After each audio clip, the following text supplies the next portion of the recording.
नमस्कार सांगमाने सबु चाषी भाई मानकर मुख्य समस्या होची वर्तमान चली मंथा बा बात्या। आज आम वीडियो माध्यम पूरा पूरी डिटेल्स रे कथा बा जदि बात्या हम कि वर्षा हम आम फसल को केमी आम रक्षा कर संपूर्ण विवरणी वीडियो को प्रथम शेष पर्यटन देखुता।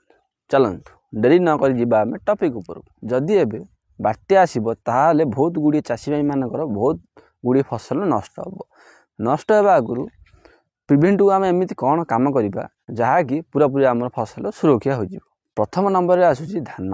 जदि धान आपंकर सहल किसम होती जदि आपंकर हार्वेस्टिंग टाइम आसीगला ताल आप हार्वेस्टर आप हार्वेस्टिंग करी पूरा पूरी आप घर को लेकर आप सुरक्षा करेंगे। जदि आपंकर धान 80 ରୁ 90% पूरा पूरी वर्तमान हो जाए आप हार्वेस्टिंग करदेबा ठीक रही। यापर आसूँ आम पनीपरिया जातीय फसल। पनीपरिया जातीय मुख्य फसल भाव लगी कोबी। कोबी को आम केमी रक्षा करें देखो जदि वर्षा हम पवन तो अल्प हम जदि वर्षा हम वर्षा जो मूल सड़ा रोग होबार बहुत गुड़े चांसेस अच्छी। एथि आम कौन करने पड़ो सीजनटा कंपानी रिडोमिल गोल्ड ता सहित आप टेट्रासाइक्लिन को मिसई आप स्प्रे करें। यापर आसूँ आमर लंका जातीय फसल। बहुत गुड़े लंका जातीय फसल ए बर्तमान बहुत गुड़ी आगुआ लंका चाष हो। जदि लंका चाष खरा जाल आम देखिए केहू प्रिभेंटिव काम करने को पड़ो। देखो मुख्यतः लंका चाष जदि वर्षा है मुख्यतः दुईटी समस्या आसी था कौन गोटे मूल सड़ा रोग आ गोटे है वाल्टिंग बा फंगल वाल्टिंग है बहुत गुड़े डिजीज आसी था। एथि आम कौन करवा यही रोग को निराकरण आम प्रिभेंटिव काम करने को पड़ो। वर्षा आसवा पूर्व आम एगुड़िक मेडिसिन आम फसल लोड करने को पड़ो। केमिति आम लोड करवा देखो जदि आपंकर ओपन फिल्ड रे चाष होती आप कौन करेंगे गोटे एकर गोटे केजी रोको फंजिसाइड ने गोटे एकर आप रोको फंजिसाइड गोटे केजी नहीं पूरा पूरी ड्रिंचिंग करेंगे। जदि आप ड्रिप इरिगेशन चाष कर गोटे एकर गोटे केजी आप ड्रिप रे छाड़ी पारे। ये तो है ड्रिंचिंग। जदि आम स्प्रे विषय कथा स्प्रे आप कौन लोड करेंगे देखो एलिट एंट्राकल गोटे लिटर पानी में 2 ରୁ 2.5 ग्राम हिसाब से आप गोटे लिटर पानी में मिसेक आप पूरा पूरी फसल स्प्रे करेंगे। आप गोटे कथा ध्यान देवे जिते आप ड्रिंचिंग करेंगे ड्रिंचिंग रिजल्ट आसवाई 8 ରୁ 10 दिन पाखापाखि समय लगी था। जदि आप स्प्रे करेंगे पूरा पूरी 2 ରୁ 3 दिन भितर आप रिजल्ट आसीज। आप बर्तमान लोड करदेवे जदि वर्षा हम कौन भी असुविधा हम ना। 4 नंबर आसूँ मंचा जातीय फसल जिते गुड़िक मंचारे कराऊँगी आम सुरक्षा देवा देखो साइड जो जाल मारा जाल को एवं बाड़ी को पूरा पूरी एमती सपोर्ट देवा। जदि आप सपोर्ट देवे पड़ार बहुत गुड़े चांसेस कम रोचे एवं आगुरी आम एमती तो सपोर्ट देवा पूरा पूरी बांधा बांधे कर आगुरी आम गोटे स्प्रे जेकोसी प्रिभेंटिव आप स्प्रे दे पारे। डाउन मिल्ड पे आप प्रिभेंटिव गोटे स्प्रे दे पारे।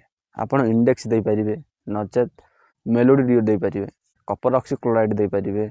आप प्रिभेंटिव जदि देवे जदि वर्षा पर आप फसल कौन रोग आसबे ना। 5 नंबर फसल गुड़िक हूँ कदली है भंडा है जेकोसी बड़ बड़ 5 नंबर फसल हूँ भंडा गछ है कि कदली गछ है। जदि आप एगुड़िक चाष कर सपोर्ट देवा निहाती आवश्यक। जदि सपोर्ट नदेवे पवन हम तार आप पड़ार बहुत गुड़ी संभावना रोचे। जदि आप हार्वेस्टिंग टाइम आसीगला जेकोसी फसल होना कहीं सब जगह हार्वेस्टिंग करदेवा निहाती आवश्यक। जदि आप हार्वेस्टिंग करेंगे गछ उपर लोड कम पड़ो। लास्ट पॉइंट रे बर्तमान आसूँ नर्सरी। बर्तमान आप जमी प्रिपरेसन हो गला आप नर्सरी नहीं मेन फिल्ड लगेबार टाइम। जदि आप लगेगा चाहते ताल आप रही जातु वर्षा हम वर्षा पर आप लगे पारे।